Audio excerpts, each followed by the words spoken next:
Good morning all of you. तो जैसा कि अपना जो टॉपिक चल रहा था वो अपन पढ़ रहे थे, एक्टोपिक प्रेगनेंसी के बारे में पढ़ रहे थे। ठीक है, तो अपन एक्टोपिक प्रेगनेंसी के अंदर अपन ने देखा था कि एक्टोपिक प्रेगनेंसी का अपन ने लास्ट में किसका मीन देख लिया था, इसके जो साइट ऑफ इम्प्लांटेशन होते हैं वो देखा था। अपन ने डिस्कस किया था ट्यूबल प्रेगनेंसी के बारे में, पूरा डिटेल से अपन ने डिस्कस कर लिया। इसका मैनेजमेंट भी हो गया एक्टोपिक प्रेगनेंसी का। अब देखते हैं कि इसके अंदर जो अगर अपने देखा था जो एक्टोपिक प्रेगनेंसी बोल सकते हैं अपन, अक्यूट एक्टोपिक प्रेगनेंसी बोल सकते हैं या बोल सकते हैं रप्चर्ड वाले की बात कर सकते हैं, उसका अपन ने देखा था। ठीक है, तो आज अपन जो देखेंगे, अपन देखेंगे कि एक तो देखेंगे अनरप्चर्ड ट्यूबल प्रेगनेंसी जो होती है उसका मैनेजमेंट देखेंगे, साथ में जो एब्डोमेनल प्रेगनेंसी होती है या बोल सकते हैं हम ओवरी के अंदर जो प्रेगनेंसी होती है या सर्वाइकल के अंदर प्रेगनेंसी होती है उसके बारे में भी डिस्कस करेंगे। ठीक है, तो अपन जो फर्स्टली अपन डिस्कस करेंगे, पहले तो मैं बताता हूँ एक्टोपिक प्रेगनेंसी का मतलब एक डायग्राम बताया कि एक्टोपिक प्रेगनेंसी का मेन क्या होता है। यहाँ पर देख लीजिए, दोबारा बता देता हूँ कि जो नॉर्मल जो प्रेगनेंसी होती है वो होती है यहाँ पर यूट्राइन कैविटी के अंदर, यहाँ पर इस जगह पर होती है नॉर्मल प्रेगनेंसी। ठीक है, इस जगह पर होती है नॉर्मल प्रेगनेंसी। अगर इस जगह को ना होकर कहीं और हो जाती है, जैसे यहाँ पर देखा कि सर्विस के अंदर हो गया,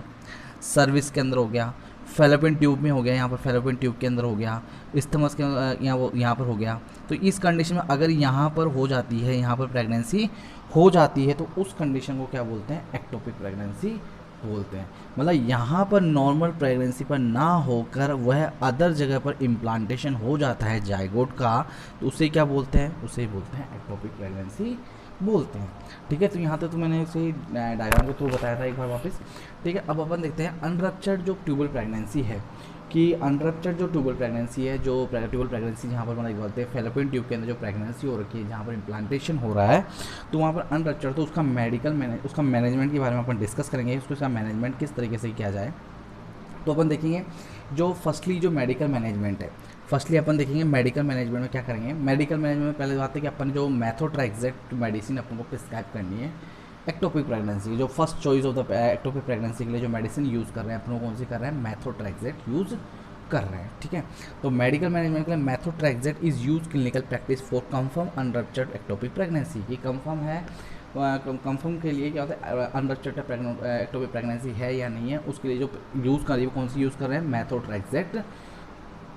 यूज करते हैं। तो methotrexate is use for clinical practice for confirm the unruptured ectopic pregnancy के लिए अपन यूज़ करते हैं, कौन सी यूज़ करते हैं, मेथोट्रेक्सेट यूज करते हैं। ठीक है, single dose protocol methotrexate is given dose 50 mg per metre square body surface की, सिंगल डोज यूज़ करते हैं मेथोट्रेक्सेट की 50 milligram per metre square body surface area की। कितना बॉडी सरफेस एरिया है, तो अपन को एक मतलब अपन को देना कि एक अपन बात करते हैं 1 metre square body surface area है, तो उसमें कितनी देंगे, 50 mg देंगे। तो ऐसे अकॉर्डिंग टू पेशेंट की जो metre square body surface area है उसके अकॉर्डिंग 50 mg के अकॉर्डिंग उसको क्या करनी है, डोज प्रिस्क्राइब करनी है। वो कौन सी डोज की क्या करनी है, इंट्रामस्कुलर एक सिंगल डोज देनी है, एक सिंगल डोज देनी है, वो भी कौन सा रूट देना है अपन को, इंट्रामस्कुलर ही देना है। ठीक है, ये सक्सेस कितना परसेंट होता है मेथोट्रेक्सेट, 87% सक्सेस होता है। करंटली ट्रीटमेंट होता है जो कि ट्रीटमेंट ऑफ द चॉइस जिसे बोल सकते हैं अनरप्चर्ड ट्यूबल प्रेगनेंसी के लिए वो मेथोट्रेक्सेट होता है। तो success rate of the single dose of methotrexate is the 87% and it is the currently currently treatment of choice की। जब अपन ट्रीटमेंट की बात करेंगे, जो सबसे पहले जो चॉइस होती है वो कौन सी होती है, मेथोट्रेक्सेट देते हैं, जिसमें 87% क्या होते हैं, चांसेस होते हैं। ठीक है, समझ में आ गया यहाँ तक। नेक्स्ट देखते हैं यहाँ पर repeat serum beta SCG on day 4 and day 7, उसका जो दोबारा वापस कंफर्मेशन करने के लिए तो रिपीट बीटा एससीजी टेस्ट करना है, एक तो डे 4 पे and then after the day 7 the falls by the 15% then weekly beta SCG done. कि अगर मान लो कि अगर गिर जाता है एक तरीके से, मान लो कि ये मेथोट्रेक्सेट से हो ना पाए, तो बीटा एससीजी अपन चेक करते हैं, तो आपको वीक में एक बार बीटा एससीजी को चेक कर लेना चाहिए कि फॉल्स बाय द 15%। अगर मान लो चांसेस है कि 15% फॉल हो जाए बाय द, दोबारा हो जाए 15% ना हो पाए, then weekly the beta SCG done जरूरी है। ठीक है, तो ट्यूबल प्रेगनेंसी के लिए जो अनरप्चर्ड ट्यूबल प्रेगनेंसी है उसके लिए मेडिकल मैनेजमेंट समझ में आएगा। नेक्स्ट देखते हैं इसके सर्जिकल मैनेजमेंट की बात करेंगे अपन। सर्जिकल मैनेजमेंट के अंदर जो देखेंगे उसके अंदर कंजर्वेटिव सर्जरी करेंगे। कंजर्वेटिव सर्जरी का मतलब होता है कि कोई भी मतलब इंसीजन के थ्रू उसको मतलब बाहर की ओर रिमूव करना, एक तरीके से कंजर्वेटिव कट करके बाहर की ओर निकाल देना, कंजर्वेटिव सर्जरी कहलाती है। ठीक है। तो the procedure can be done either laparoscopically और बाय द माइक्रोसर्जिकली लेप्रोटोमी, कि ये प्रोसीजर किया जाता है आइदर लेप्रोस्कोपी के थ्रू, एक बार सीन करते हैं, उसके अंदर देखते हैं कि कंडीशन कैसी है, और बाय द माइक्रोसर्जिकल लेप्रोटोमी, और माइक्रो से छोटी सर्जरी के लेप्रोटोमी के थ्रू उसको क्या करते हैं, बाहर की ओर निकाला जाता है। जो भी इम्प्लांटेशन हुआ है, जो भी फीटस है या बोल सकते हैं जाइगोट है, उसको क्या करते हैं, बाहर की ओर निकाल लिया जाता है। कौन कौन सी कंडीशंस होती है, मैं आपको 4 कंडीशंस बताऊंगा इसके अंदर। पहली होती है लाइनियर साल्पिंगोटोमी, नेक्स्ट है सेकंड वन भी होती है लाइनियर साल्पिंगोटोमी, थर्ड वन होती है सेगमेंटल रिजेक्शन, और फोर्थ वन होती है फेम्ब्रियल एक्सप्रेशन। मैं आपको एक डायग्राम के थ्रू मैं आपको एक चीज़ बताऊंगा यहाँ पर, ठीक है। मैं आपको डायग्राम के थ्रू आपको एक चीज़ बताऊंगा जिसके अंदर देखो फर्स्ट 4 डायग्राम दिए हुए हैं, first diagram, second diagram, third diagram, fourth diagram, ठीक है। ये फेलोपियन ट्यूब है, ये फेलोपियन ट्यूब है। तो यहाँ पर क्या होता है, यहाँ पर ये फेलोपियन ट्यूब है कि यहाँ पर क्या हुआ है, इम्प्लांटेशन हुआ है, जाइगोट का इम्प्लांटेशन हो, तो यहाँ पर क्या होता है, स्वेलिंग आ गई, स्वेलो जैसे फूल गया, क्योंकि यहाँ पर ग्रोथ करता जा रहा है, बढ़ता जा रहा है। तो यहाँ से यहाँ पर क्या करते हैं, यहाँ पर क्या करते हैं, एक क्या करते हैं लाइगेशन बोल सकते हैं अपन, ये इंसीजर क्या करते हैं, यहाँ से कट करते हैं, ये कट कर लिया, एक तो ये हो गया, ठीक है। नेक्स्ट है सेगमेंटल रिजेक्शन, सेगमेंटल रिजेक्शन करते हैं यहाँ से और यहाँ से, दोनों जगह से क्या कर देते हैं, कट कर देते हैं यहाँ से, और एक तो यहाँ से कट करके बाहर निकाल लिया, डायरेक्ट निकाल लिया, और एक यहाँ से और यहाँ से क्या करके कट करके लाइगेशन कर दिया, मतलब उनको क्या कर दिया, उनको सेगमेंट रिजेक्शन कर दिया, मतलब एक तरीके से क्या कर दिया, उनको एनास्टोमोसिस कर दिया, ट्यूबल्स को क्या कर दिया, एनास्टोमोसिस कर दिया, वहाँ से क्या कर दिया, उसको कट करके उनको क्या कर दिया, जोड़ दिया, या बोल सकते हैं वहाँ से उन्होंने क्या कर दिया, बांध दिया, वहाँ पर स्यूचर्स कर दिए, वहाँ पर स्यूचर लगा दिए, जिससे क्या उसको बाहर की ओर निकाल के वहाँ पर क्या कर, जो ब्लीडिंग को कंट्रोल कर सके एक तरीके से। तो यहाँ पर एक तो यहाँ कट लगा दिया, यहाँ से कट लगा के यहाँ निकाल लिया, सेकेंड जिसे बोल सकते हैं linear incision for the salpingotomy, linear salpingotomy. Second one है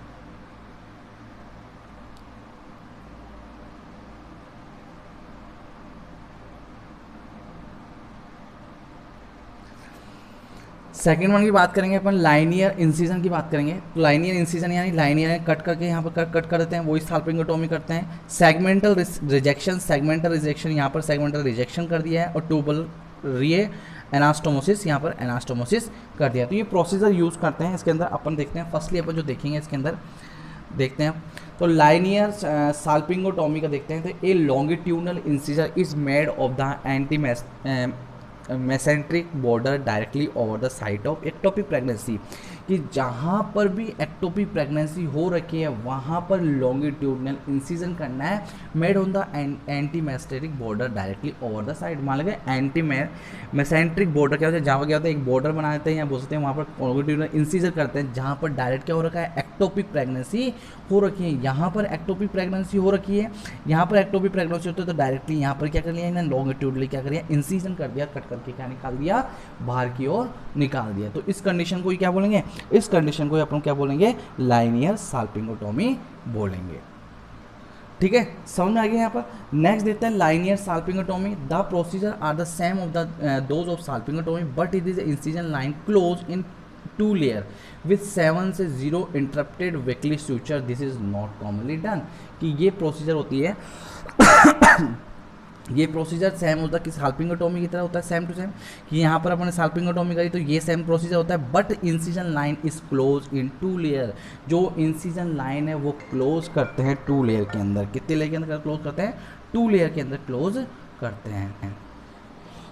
कि अपन इसमें ऐसे बोल सकते हैं कि जैसे ये प्रोसीजर तो सेम तो होता है, साल्पिंगोटोमी की तरह होता है, बट इन द इंसिजन जो क्लोज होता है वो 2 लेयर्स के अंदर विद द 7 से 0 इंटरप्टेड वीकली स्यूचर, मतलब 7 से 0 तक के जो स्यूचर्स होते हैं उनके बीच में 2 लेयर्स के अंदर ये क्या करते हैं, क्लोज करते हैं। ये कॉमनली नहीं होता है, this is not commonly done, ये कॉमनली यूज़ नहीं करते हैं। ठीक है, समझ में आ गया तक। नेक्स्ट देते हैं सेगमेंटल रिजेक्शन। सेगमेंटल रिजेक्शन की बात करें, इसमें क्या होता है, एंड टू एंड एनास्टोमोसिस करते हैं इमीडिएटली, मतलब एक पार्ट से लेकर दूसरे पार्ट को क्या क्लोज कर देते हैं, उस वाले पार्ट को भी क्लोज करते हैं, उस वाले पार्ट को भी क्लोज करते हैं। कैसे, जैसे देखिए अपन इसके अंदर क्या करते हैं, एनास्टोमोसिस करते हैं इस वाले पार्ट को, इस वाले पार्ट को, यहाँ पर बीच में क्या था, यहाँ पर बीच में एक्टोपिक प्रेगनेंसी थी, यहाँ से कट कर दिया, यहाँ से कट कर दिया, बीच वाले एरिया को क्या कर दिया उन्होंने, रिमूव कर दिया। क्या कर दिया, यहाँ पर रिमूव कर दिया। तो क्या होता है, जो ठीक है, रिमूव करने के बाद क्या होता है, एक पार्ट को कट कर दिया, दूसरे पार्ट को कट कर दिया, तो उन दोनों को जोड़ देना ही क्या कहलाता है, एनास्टोमोसिस कहलाता है। जैसे इस वाले यहाँ से पार्ट को कट कर दिया, इस वाले पार्ट को यहाँ से कट कर दिया, अब इन दोनों को जोड़ना ही क्या कहलाएगा, एनास्टोमोसिस कहलाएगा। तो क्या कहता है, this is the choice the anastomosing pregnancy end-to-end anastomosing can be done immediately later that after appropriate counseling of the patient। मतलब उस टाइम सेगमेंटल रिजेक्शन का मतलब होता है कि वहाँ जहाँ एक्टोपिक प्रेगनेंसी होती है वहाँ दोनों साइड से कट करके उन दोनों को क्या करना है, एनास्टोमोसिस करना है immediately later then after the appropriate counselling of the patient. बाद में उसको क्या करना है, काउंसलिंग करनी है पेशेंट को कि उसको किस तरीके से फील हो रहा है, किस तरीके से जो भी है कंडीशन उसके बारे में उसको बताना ज़रूरी है। फिमरेल एक्सपिरेशन वो होता है जो एम्पलरी पार्ट पे प्रेगनेंसी हो जाए तो वहाँ पर डिजिटली क्या होता है, डिजिटली रन करते हैं या डिजिटली इसके अंदर क्या होते हैं, this is ideal cases in distal ampullary pregnancy and is done digitally, जिसके अंदर डिजिटल के थ्रू बाहर की ओर रिमूव किया जाता है। इस कंडीशन में समझ में आ गया तक कि अगर ट्यूबल प्रेगनेंसी हो रखी है तो इस कंडीशन के अंदर आपको कैसे सर्जरी करनी पड़ेगी। तो 4 चीज़ बताई मैंने इसके अंदर। पहला है कि जो कंजर्वेटिव सर्जरी करते हैं इसमें लाइनियर साल्पिंगोटोमी, लॉन्गिट्यूडिनल इंसिजन करते हैं। नेक्स्ट है लाइनियर साल्पिंगोटोमी के अंदर 2 लेयर्स के अंदर उसके जो स्टूचर्स क्लोज करते हैं। देन सेगमेंटल रिजेक्शन में एनास्टोमोसिस करते हैं, फिब्रिल एक्सप्रेशन करते हैं। ठीक है, अब देखेंगे साल्पिंगोटोमी तो कर रहे हैं पर कब करना चाहिए ये भी तो पता होना चाहिए। साल्पिंगोटोमी कब करना चाहिए, किस टाइम पे करना चाहिए ये पता होना चाहिए, नहीं होना चाहिए, होना चाहिए। तो कौन सी कंडीशन है कि साल्पिंगोटोमी इज डन व्हेन, ये पता भी तो होना चाहिए। तो पहली कंडीशन है whole of the affected tube is damage. अगर पूरी होल अफेक्टेड ट्यूब, अगर ट्यूब पूरी से खराब हो चुकी है, अफेक्टेड ट्यूब हो चुकी है, डैमेज हो चुकी है, तो उस कंडीशन में क्या करना है, साल्पिंगोटोमी करनी है। कॉन्ट्रालैटरल ट्यूब इज नॉर्मल, अगर कॉन्ट्रालैटरल ट्यूब इज नॉर्मल है, एक तरीके से मान सकते हैं कि अपन जो लैटरल साइड जो नॉर्मल कंडीशन में है तो उस कंडीशन में क्या कर सकते हैं, उस कंडीशन में साल्पिंगोटोमी कर सकते हैं, उसकी चीज़ उसको बाहर की ओर निकाल सकते हैं। Further fertility is not Dzire, कि अगर बात कर सकते हैं कि भविष्य में बात कर सकते हैं फर्टिलिटी इज नॉट डिजायर, कि वो एक तरीके से बोल सकते हैं कि आगे एक तरीके से बोल सकते हैं कि फर्टिलिटी अगर मान लो फ्यूचर में फर्टिलिटी ना डिज़ाइन ना कर सके तो उस कंडीशन में क्या हो सकते हैं, उस कंडीशन में भी साल्पिंगोटोमी कंडीशन अपन कर सकते हैं। तो ये कंडीशन 3 कंडीशन होती है कि जिनके अंदर क्या होती है कि मतलब एक तरीके से कि फेलोपियन ट्यूब के वहाँ पर से रिजेक्शन करके या बाहर के और निकाल के उस कंडीशन में अपन कर सकते हैं। तो ये कंडीशन मैंने आपको बता दी। तो पहली कंडीशन थी अफेक्टेड ट्यूब अगर मान लो डैमेज हो तो उस कंडीशन में क्या कर सकते हैं, उस कंडीशन में साल्पिंगोटोमी कर सकते हैं। अगर मान लो जो कॉन्ट्रालैटरल ट्यूब नॉर्मल हो, या बोल सकते हैं अपन कि further fertility is not desire, कि फर्टिलिटी अगर इसे बोल सकते हैं कि नेचुरल कैपेबिलिटी जो प्रोड्यूस कर सके फर्टिलिटी, मतलब बोल सकते हैं कि पॉपुलेशन के लिए, तो मतलब एक प्रेगनेंसी के लिए जैसे बोल सकते हैं अपन, अगर वह नॉर्मल ना हो उस कंडीशन में मतलब एक तरीके से कि डिज़ायर ना कर सके तो उस कंडीशन में भी क्या कर सकते हैं, उस कंडीशन में फेलोपियन ट्यूब को बाहर की ओर निकाला जा सकता है या उसकी साल्पिंगोटोमी कर सकते हैं। ठीक है, यहाँ तक समझ में आ गया। नेक्स्ट देखते हैं, आप ये मैंने बताई थी आपको डायग्राम के थ्रू, मैंने आपको बताया था, पूरा आपको समझ में आ गया होगा। नेक्स्ट देखते हैं अपन एब्डोमिनल प्रेगनेंसी। ठीक है, तो ट्यूबल प्रेगनेंसी आपका खत्म हो गया है, ट्यूबल प्रेगनेंसी कंप्लीट हो गया है मेरी तरफ से। ठीक है, नेक्स्ट जो अपन प्रेगनेंसी पढ़ेंगे जो एक्टोपिक प्रेगनेंसी के अंदर है वो एब्डोमिनल प्रेगनेंसी के बारे में डिस्कस करते हैं। ठीक है, अब इसमें 2 टाइप्स के हैं, primary abdominal pregnancy, second one है secondary abdominal pregnancy. Primary abdominal pregnancy के अंदर क्या होता है, जो पेरिटोनियल कैविटी के अंदर अगर प्राइमरी फर्स्ट टाइम अगर प्राइमरी इम्प्लांटेशन हो जाता है जाइगोट का, कहाँ पर होता है, पेरिटोनियल कैविटी के अंदर। पेरिटोनियल कैविटी की बात कर सकते हैं अपन, जो जहाँ पर एब्डोमिन वाली एरिया है वहाँ पेरिनियम वाला जो एरिया है वहाँ पर अगर जाइगोट का फर्स्टली टाइम पर इम्प्लांटेशन हो जाता है तो उस कंडीशन को क्या होता है, प्राइमरी एब्डोमिनल प्रेगनेंसी बोलते हैं। पर ये रेयर कंडीशन में होता है, ये नॉर्मली कंडीशन में नहीं होता। तो it is the primary implantation of the zygote in the peritoneal cavity, कि पेरिटोनियल कैविटी के अंदर जाइगोट का प्राइमरी इम्प्लांटेशन हो जाता है तो उसे प्राइमरी एब्डोमिनल प्रेगनेंसी बोलते हैं। It is extremely rare and should be satisfy the following criteria. वो क्या होता है, एक रेयर कंडीशन होती है, कहीं सेटिस्फाई होती है, शुड बी फॉलोइंग क्राइटेरियाज होते हैं, उसके अकॉर्डिंग अपन देखेंगे, उसके अंदर बताएंगे। एब्डोमिनल प्रेगनेंसी के अंदर पता चल जाता है कि कोई क्राइटेरिया होती है, अगर मान लो ऐसे होती है कि सेटिस्फाई होती है कि नहीं होती है या अनसेटिस्फाई होती है, वो बहुत सारी कंडीशंस होती है, वो साइन एंड सिम्टम के अकॉर्डिंग पता चल जाता है। पर ये एक्सट्रीमली रेयर कंडीशन में होती है, कि ऐसा नहीं कि नॉर्मल कंडीशन में हो गया, पर ये बहुत रेयर कंडीशन में प्राइमरी इम्प्लांटेशन होता है तो जाइगोट का कहाँ पर, पेरिनियल एरिया के अंदर। ठीक है, नेक्स्ट देखते हैं अपन सेकेंडरी एब्डोमिनल प्रेगनेंसी की बात करें। सेकेंडरी एब्डोमिनल प्रेगनेंसी के अंदर देखते हैं, most abdominal pregnancy are secondary from the primary side like tube. जो प्राइमरी साइड जो सेकेंडरी के अंदर बात कर सकें, मोस्ट जो एब्डोमिनल प्रेगनेंसीज होती है उसके अंदर जो सेकेंडरी फ्रॉम होता है, कि सेकेंडरी जो फ्रॉम द कहाँ से होता है, प्राइमरी साइड्स में होती है, लाइक ट्यूब के अंदर होती है, ओवरी के अंदर होती है, even the uterus with the both conceptus and placenta escaping out of the placenta escaping out through a rent, मतलब एक तरीके से बात कर सकते हैं कि जो एब्डोमेन प्रेगनेंसी होती है सेकेंडरी फॉर्म जो होता है, जो प्राइमरी साइट्स होती है वो ट्यूब के अंदर भी हो सकती है, ओवरी के अंदर भी हो सकती है, इवन यूट्रस के अंदर with the both of conceptus and the placenta escaping out through, प्लेसेंटा बाहर निकला हुआ रहता है। उस कंडीशन में क्या होती है, उस कंडीशन में क्या होती है, सेकेंडरी एब्डोमिनल प्रेगनेंसी कहलाती है। मतलब बोल सकते हैं कि यहाँ पर प्राइमरी जो इम्प्लांटेशन होता है प्राइमरी जायगोट का, जहाँ पर पेरिनियल एरिया के अंदर, उसे तो प्राइमरी बोलते हैं। और सेकेंडरी एब्डोमिनल प्रेगनेंसी के जो abdominal pregnancy secondary time from the primary side जो है, जैसे ट्यूब हुई, ओवरी हुई या यूट्रस, तो उसे सेकेंडरी बोलते हैं। मतलब एब्डोमिनल प्रेगनेंसी पर ना होकर दूसरी जगह पर हो जाती है, उस कंडीशन को क्या बोलते हैं, सेकेंडरी एब्डोमिनल प्रेगनेंसी बोलते हैं, पेरिनियल एरिया को छोड़कर होती है। तो ठीक है, देखते हैं इसके अंदर सिम्टम्स अपन को क्या क्या दिखाई देते हैं। Pen lower abdomen and vaginal bleeding, कि अपन को पता लगेगा कि जो एब्डोमेन प्रेगनेंसी उसके अंदर जो लोअर एब्डोमेन है वहाँ पर पेन होगा और वेजाइनल ब्लीडिंग होगी, वहाँ पर अपन को सिम्टम्स दिखाई देंगे। नेक्स्ट सिम्टम अपन को दिखाई देंगे कि जो नॉर्मली जो यूट्राइन प्रेगनेंसी होती है, यूट्राइन प्रेगनेंसी एक्सर्टेड होती है, मतलब जैसे नॉर्मल जो उस कंडीशन की तरह, जैसे नोजिया हो गया, वॉमिटिंग हो गई, कॉन्स्टिपेशन हो गया, वही कंडीशन अपन को इसके अंदर दिखाई देगी। तो minor ailments of normal uterine pregnancy are often exaggerated such as nausea,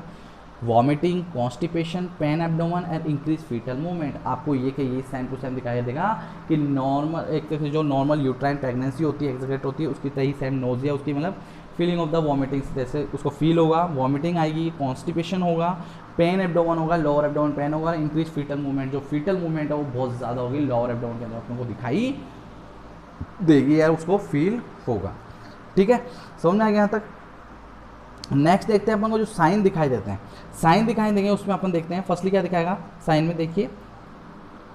तो फर्स्ट है Braxton Hicks contraction is absent in norm abdominal pregnancy, कि जो ब्रैक्सटोन हिस कॉन्ट्रैक्शन है वो एब्डोमिनल प्रेगनेंसी के अंदर क्या होता है, एब्सेंट होता है। जो ब्रैक्सटोन हिस कॉन्ट्रैक्शन मैंने आपको वैसे समझाया हुआ है जब अपन डायग्नोसिस ऑफ प्रेगनेंसी कर रहे थे सेकंड ट्राइमेस्टर का, तो उसके अंदर मैंने आपको अच्छे से समझाया था कि जो ब्रैक्सटोन हिस कॉन्ट्रैक्शन क्या होगा, मेन क्या होता है, तो इसका मीन ये होता है कि जो कॉन्ट्रैक्शन होता है वो क्या होता है, इरेगुलर होता है, इनफ्रिक्वेंट होता है, spasmodic and painless without any effect of dilatation of the cervix, कि सर्विक्स का डायलिटेशन नहीं होता है, फिर भी क्या होता है, इरेगुलर पेन होता है, इनफ्रिक्वेंट होता है, स्पाज्मोडिक और painless without any effect on dilatation cervix, मतलब पेनलेस होता है, मतलब क्या होता है इस तरीके से, मतलब कंडीशन को क्या बोलते हैं, ब्रैक्सटोन हिस कॉन्ट्रैक्शन होता है। वो कंडीशन क्या होती है जो एब्डोमेन प्रेगनेंसी में क्या होती है, एब्सेंट होती है। कौन सी कंडीशन, ब्रैक्सटोन हिस कॉन्ट्रैक्शन, जो सेकंड ट्राइमेस्टर के अंदर जो डायग्नोसिस ऑफ प्रेगनेंसी करते हैं वो सेकंड ट्राइमेस्टर में आपको दिखाई देती है। तो ब्रैक्सटोन हिस कॉन्ट्रैक्शन इसमें क्या होते हैं, एब्सेंट होते हैं।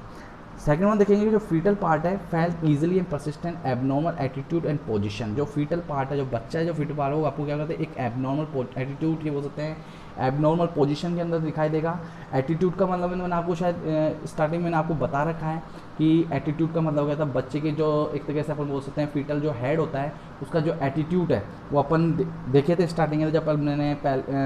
जब पेल्विस पढ़ाया था, अपन ने पेल्विस पढ़ा था तो उसके अंदर अपन ने देखा होगा एटीट्यूड के बारे में, उसके अंदर डिस्कस किया था। तो वो एटीट्यूड और जो पोजीशन है,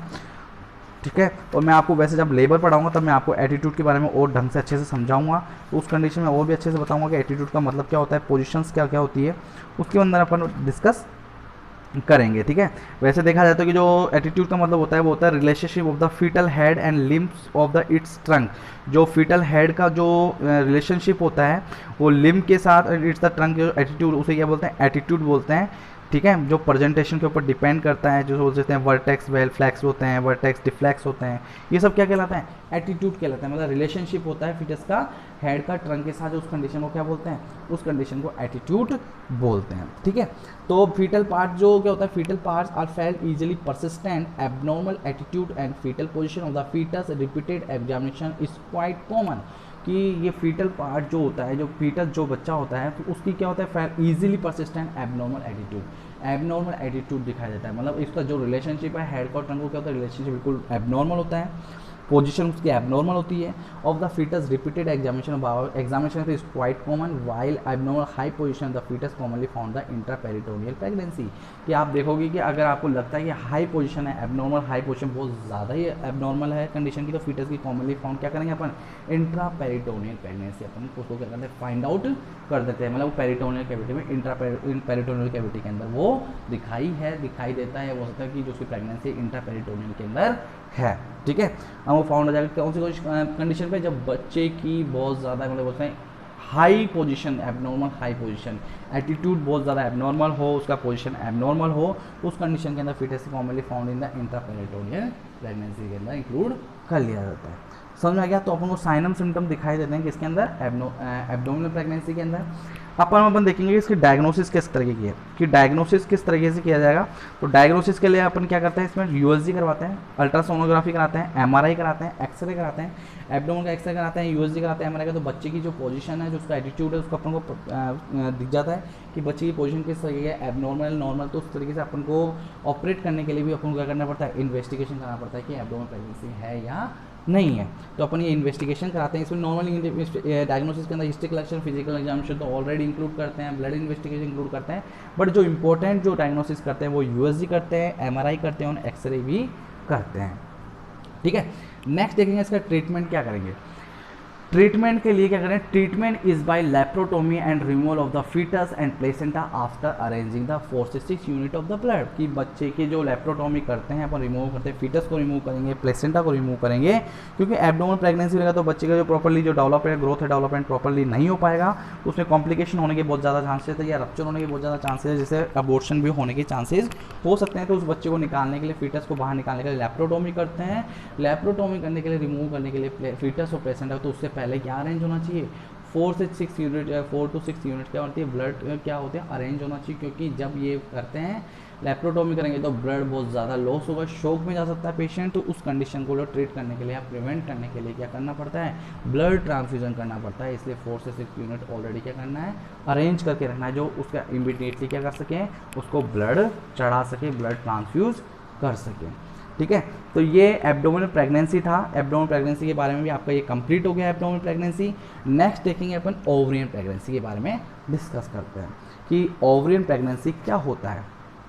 ठीक है। तो ओवरियन प्रेगनेंसी का मतलब आपको पता है कि जो प्रेगनेंसी है, जो इम्प्लांटेशन है जायगोट का, तो वो ओवरी के अंदर हो रहा है, तो उसे क्या बोलेंगे, ओवरियन प्रेगनेंसी बोलेंगे। तो pregnancy implanted in the ovary in the very rare, कि जो प्रेगनेंसी इम्प्लांटेड जो हो रही है वो ओवरी के अंदर होती है, बस बहुत ही कम कंडीशंस हो सकते हैं, बहुत ही रेयर कंडीशन में होती है, अदरवाइज ऐसा होता नहीं है। पर प्रेगनेंसी जो इम्प्लांटेड ओवरी के अंदर हो जाए, the user consequence rupture of the N early stage. और ये क्या करती है, जितनी ये जैसे अगर प्लांटेशन हो जाता है तो रप्चर होने के बहुत ज़्यादा चांसेस होते हैं, कि अर्ली स्टेज के अंदर मतलब स्टार्टिंग के अंदर ही क्या होती है, रप्चर होने के चांसेस होते हैं। तो usual consequence rupture at an early stage, जल्दी जो फर्स्ट स्टेज है, सेकंड स्टेज की बात करेंगे, उसके अंदर क्या होता है, रप्चर होने के चांसेस ज़्यादा होते हैं, पर ये बहुत ही रेयर कंडीशन पाई जाती है। तो ये ओवरियन प्रेगनेंसी कैसे बोलेंगे, ओवरी के अंदर इम्प्लांटेशन हो जाता है तो उस कंडीशन को ही ओवरियन प्रेगनेंसी बोलेंगे। Risk factors are similar to ectopic pregnancy, to fallopian tube use the intrauterine device the high risk factor. कि अपन बात करते हैं कि रिस्क फैक्टर्स जो होते हैं सिमिलरली होते हैं, सबके एक्टोपिक प्रेगनेंसी के सबके समान होते हैं फैलोपियन ट्यूब के अंदर। Use intrauterine device the high risk factors, जो कि जो इंट्रायूट्राइन डिवाइस के अंदर जो होते हैं वो और भी ज़्यादा हाई रिस्क फैक्टर्स होते हैं, जिसके कारण क्या होता है, ये प्रेगनेंसी कंडीशंस आ जाती है। वैसे जो नॉर्मल होती है, नॉर्मल जो फैक्टर्स होते हैं वो इसके अंदर होते हैं, पर इसके अंदर जो हाई रिस्क को ज़्यादा फैक्टर्स होते हैं इंट्रायूट्राइन डिवाइस के अंदर सबसे ज़्यादा हाई रिस्क होने के चांसेस ज़्यादा होते हैं, ठीक है। डायग्नोसिस करने के लिए अपन वो क्या करते हैं, वही सेम कंडीशन डायग्नोसिस करने के लिए अपन जब डायग्नोसिस करेंगे तो वही करेंगे, अपन यूएसजी करेंगे, वही अपन को पता लग जाएगा कि प्रेगनेंसी किस तरीके की है। अल्ट्रासाउंड करेंगे, वेजाइनली अपन बोल सकते हैं, ट्रांसवेजाइनली अल्ट्रासाउंड कर सकते हैं, मेडिकल अप्रोच लगा सकते हैं।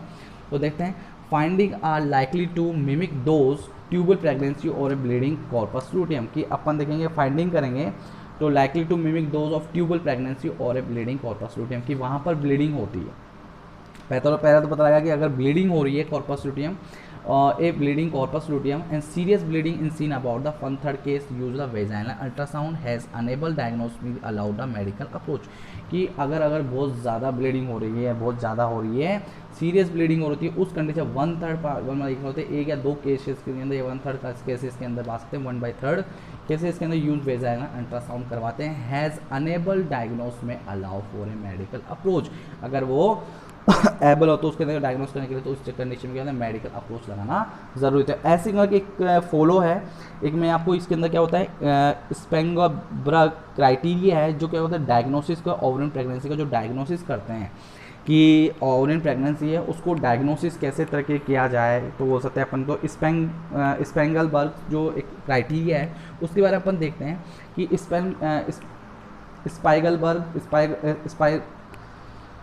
स्पाइगलबर्ग्स criteria for the diagnosis of an ovarian pregnancy are as follows कि ऐसे जो डायग्नोसिस करने के लिए ओवरियन प्रेगनेंसी का जो ऐसे एक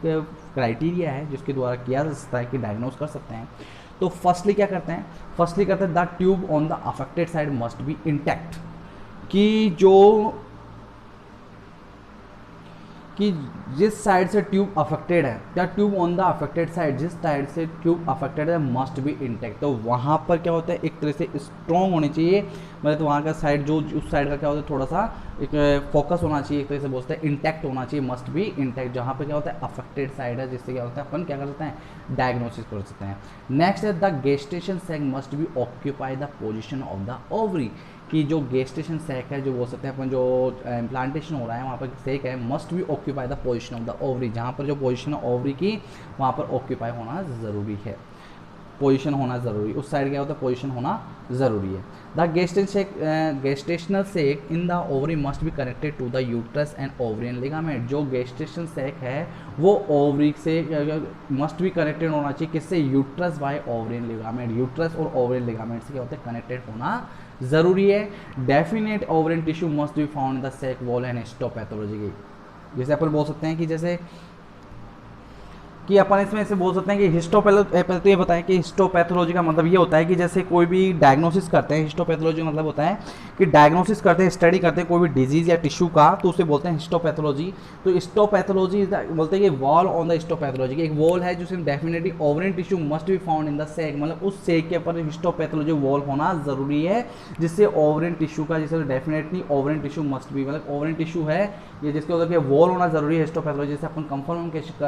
कर सकते हैं कि डिजीज़ के बारे में या बोल सकते हैं टिश्यूज़ के बारे में, जो एग्जामिनेशन के बारे में जो कहते हैं प्रॉपर्ली इसको माइक्रोस्कोप के थ्रू अपन पता लगा सके। तो ये कि क्राइटेरिया है डायग्नोसिस करने का कि एक तो tube affected side must be intact होनी चाहिए, गेस्टेशन सैक ऑक्यूपाई होना चाहिए, the position of the ovary, जिस साइड ओवरी है उस साइड में पोजीशन एक तरह से ऑक्यूपाई होना चाहिए, मतलब कुछ एक तरह से ऑक्यूपाई मतलब रिजर्व होनी चाहिए एक तरीके से बोल सकते हैं। मस्ट कनेक्टेड टू द जो यूट्रस एंड ओवरियन लिगामेंट से कनेक्टेड होना चाहिए, और फाउंड करके हिस्टोपैथोलॉजी वॉल होना ज़रूरी है, फाउंड होना ज़रूरी है, जिसका must be found in the sac wall on the histopathology, वो ज़रूरी है जिससे अपन डायग्नोसिस एक तरीके से प्रेगनेंसी का कर सकते हैं। मैनेजमेंट करने के लिए वो ओवरियोटॉमी करते हैं, वही परफॉर्म सर्जरी करते हैं। तो management by surgery and usually ovariotomy has to be perform, ovariotomy करते हैं, ओवरी को वहाँ से रिमूव कर दिया जाता है, जो इम्प्लांट हुआ था उस जगह पर यहाँ से करते हैं रिमूव कर दिया जाता है। समझ में आ गया यहाँ तक। नेक्स्ट करते हैं यहाँ पर से ओवरी को बाहर निकाल देते हैं, इसलिए फिर एक तरीके से मतलब एक 2 ओवरीज होती है, तो एक ओवरी में से एक तरीके से मतलब एक नेक्स्ट टाइम पे बोल सकते हैं अपन की जो कि प्रेगनेंसी के अगर नेक्स्ट प्रेगनेंसी में क्या होती है डिफ़िकल्टी भी हो सकती है, तो एक ओवरियोटॉमी करना पर ज़रूरी है, क्योंकि इस कंडीशन के लिए कोई भी एक ट्रीटमेंट अपन बात करें तो उसमें ओवरियोटॉमी करना ज़रूरी है। नेक्स्ट देखते हैं सर्वाइकल की बात करते हैं कि सर्वाइकल प्रेगनेंसी की बात करेंगे कि सर्वाइकल प्रेगनेंसी का मतलब यहाँ पर एक्टोपिक अपन एक्टोपिक प्रेगनेंसी में अपन किसकी ट्यूब के अंदर प्रेगनेंसी हो गया, नेक्स्ट एब्डोमेन के अंदर हो गया, थर्ड वन ओवरी के अंदर हो गया, फोर्थ वन पढ़ रहे हैं अपन सर्वाइकल के अंदर कि सर्वाइकल के अंदर इम्प्लांटेशन हो जाए तो उसे सर्वाइकल प्रेगनेंसी बोलते हैं। तो in the cervical pregnancy the implantation of the zygote occur in the endo cervical canal below the internal ओस, कि जो जाइगोट है जो इम्प्लांटेशन हो रहा है, जाइगोट का इम्प्लांटेशन हो रहा है सर्वाइकल प्रेगनेंसी सर्विस के अंदर, किसके अंदर होता है सर्वाइकल एरिया के अंदर, in the endo cervical canal, जहाँ पर सर्वाइकल कैनाल है वहाँ पर इम्प्लांटेशन होता है बिलो द इंटरनल ओस, इंटरनल ओस है उसके नीचे की साइड पे क्या होता है सर्वाइकल कैनाल के अंदर क्या हो रहा है वहाँ पर जाइगोट का इम्प्लांटेशन हो रहा है, तो उस कंडीशन को ही क्या बोलते हैं सर्वाइकल प्रेगनेंसी बोलते हैं। मैनेजमेंट की बात करेंगे इसके अंदर कि अपन इससे मैनेजमेंट क्या कर सकते हैं, इसके अंदर मैनेजमेंट करेंगे traditionally management in the past was the hysterectomy due to the profuse bleeding during evacuation, कि अपन की कोई भी इवैक्यूएशन कर रहे हैं कि ट्रेडिशनल मैनेजमेंट को इवैक्यूएशन कर रहे हैं बाहर की ओर निकाल रहे हैं, तो अपन क्या हिस्टेक्टोमी के द्वारा due to the profuse bleeding, अगर बहुत ज़्यादा ब्लीडिंग हो रही ड्यूरिंग द इवैक्यूएशन तो अपन क्या करेंगे हिस्टेक्टोमी के द्वारा क्या करते हैं उसका मैनेजमेंट करेंगे। तो हिस्टेक्टोमी के द्वारा जो past management of the past was hysterectomy due to profuse bleeding, बहुत ज़्यादा ब्लीडिंग होगी during the evacuation. Then the medical treatment करने के लिए dose methotrexate is very good option, कि इसमें क्या करते हैं जो मेडिकल मैनेजमेंट के लिए अपन क्या करेंगे, मेथोट्रेक्सेट देंगे, सर्कुलेज प्रोसीजर करेंगे। सर्कुलेज प्रोसीजर मैंने आपको लास्ट टाइम में आपको मैंने अच्छे से समझाया था जब अपन क्या पढ़ रहे थे, अबॉर्शन पढ़ रहे थे, जिसमें शीडोरकर और मैकडोनाल्ड्स की जो अपन ने दोनों प्रोसीजर पढ़े थे। शीडोरकर के अंदर अपन देखा था जो राउंड वाला जो स्विचर लगाया था उसे शीडोरकर, और मैकडोनाल्ड्स में अपन 3 o'clock टू 6 o'clock अपन कर सकते 12 o'clock to 9 o'clock, 9 o'clock to 6 o'clock, 6 o'clock to 3 o'clock, जो अपन ने अपन फ्यूचर लगाए थे उसे वो सर्कुलेज प्रोसीजर अपन यूज कर सकते हैं इसके अंदर, ठीक है। नेक्स्ट है इसके अंदर कि curative and tamponade placement of haemostatic cervical future 3 and 9 o'clock position की, जो क्यूरेटिव यानी कट करके या टेम्पोनेट का प्लेसमेंट बाहर की ओर निकाल के हेमोस्टेटिक सर्वाइकल जो एरिया है वहाँ पर फ्यूचर 3 and 9 o'clock के पोजीशन में follow suction curative and inflate bulb haemostatic ben भी successfully use to the management of cervical pregnancy, कि वहाँ पर जो सर्वाइकल प्रेगनेंसी का अगर अपन ऑपरेशन करते हैं तो वहाँ पर क्यूरेटिव करके हमारा क्या होता है कि ये सक्शन क्यूरेटिव करके हमारा सक करके बाहर निकाल के तो वहाँ पर इन्फ्लेट करके बल्ब एंड क्या करते हैं उसके 9 o'clock से 3 o'clock टू 9 o'clock के अगर सूचर कर सकते हैं वहाँ पर सूचर करा कि 3 o'clock टू 9 o'clock पोजीशन के अंदर 3 o'clock और 9 o'clock के अंदर कैसे कि 9 o'clock यहाँ पर है और 3 o'clock भी वहाँ पर है, तो ऐसे सीधा क्या करा उन्होंने फ्यूचर किया वहाँ पर, क्या किया वहाँ पर 3 से 9 o'clock पर फ्यूचर किया पोजीशन में, फॉलोड बाय द सक्शन किसके द्वारा किया, suction curative and inflate bulb के थ्रू उन्होंने ये काम किया। एंड हीमोस्टेटिक भी सक्सेसफुली और क्या होता है ये successfully use to management of cervical pregnancy के लिए बहुत ज़्यादा ये सक्सेसफुली होता है, ठीक है। नेक्स्ट बात करेंगे इसके अंदर मैनेजमेंट की बात करेंगे, तो इसमें मैनेजमेंट की बात करेंगे अपन आर्टरियल एम्बोलाइजेशन।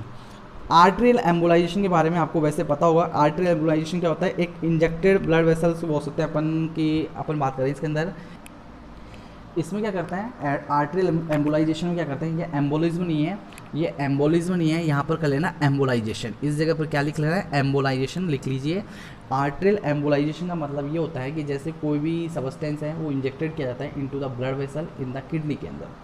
कि एक तरीके से बात करते हैं कि ब्लड वेसल के अंदर अपन ब्लड वेसल इंसर्ट करते हैं तो वो क्या करती है ब्लॉक करती है ब्लड सप्लाई को, क्या करती है ब्लॉक करती है, रिड्यूस करती है supply of the oxygen nutrition to the tumours को, जो भी वहाँ पर प्रॉब्लम एक तरीके से वहाँ पर इन्फेक्टेड एरिया होता है वहाँ पर एक तरीके से क्या करती है वहाँ पर बहुत ज़्यादा प्रॉब्लम हो रही तो वहाँ पर क्या होती है ऑक्सीजन न्यूट्रिशन सप्लाई क्या होता है बंद कर देती है, और वहाँ पर क्या होता है श्रिंक हो जाता है, वहाँ पर वहाँ एरिया क्या होता है वहाँ पर क्या होता है श्रिंक हो जाता है, जिससे स्टॉप हो जाती है ग्रोइंग करना, मतलब जो प्रॉब्लम है वो ग्रोइंग करना स्टॉप हो जाती है, और हेल्प करता है जो सिम्टम्स हैं उनके अंदर क्या करता है हेल्प करता है, जैसे कोई पेन हो या ब्लीडिंग हो उस कंडीशन पर क्या करती है वहाँ पर क्या होता है आर्टरी एम्बोलाइजेशन करते हैं। तो आर्टरी एम्बोलाइजेशन मतलब एक तरीके से कहते हैं वहाँ पर क्या आर्टरी एम्बोलाइजेशन मतलब वहाँ से क्लोज कर दिया जाता है, जो आगे की ओर क्या ना हो ब्लीडिंग ना हो उसको क्या करते हैं कंट्रोल किया जाता है। ये सर्वाइकल प्रेगनेंसी के लिए बहुत ज़्यादा इंपॉर्टेंट होता है। जैसे अपन सर्वाइकल इसमें सक्सेसफुली होता है selectively preoperative uterine artery embolisation के अंदर has been perform the management of cervical pregnancy, जो सर्वाइकल प्रेगनेंसी के जैसे मैनेजमेंट यूज़ करते हैं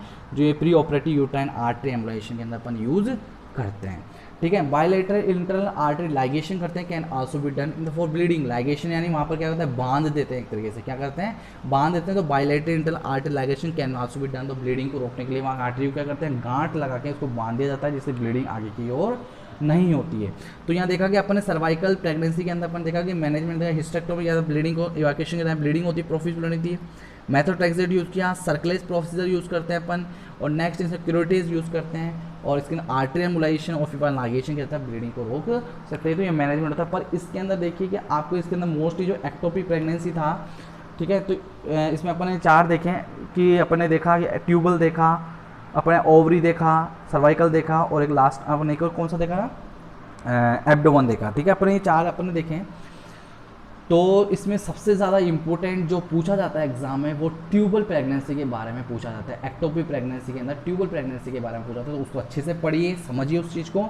ठीक है। तो आज का टॉपिक क्या है कि एक्टोपिक प्रेगनेंसी आपका कंप्लीट हो गया है, एक्टोपिक प्रेगनेंसी मेरी तरफ से बिल्कुल फिनिश हो गया है। तो इस एक्टोपिक इसके आप देखेंगे नेक्स्ट टॉपिक अपन देखते हैं शायद प्लेसेंटा प्रीविया या ब्रेवियो प्लेसेंटा अपन स्टार्ट करेंगे।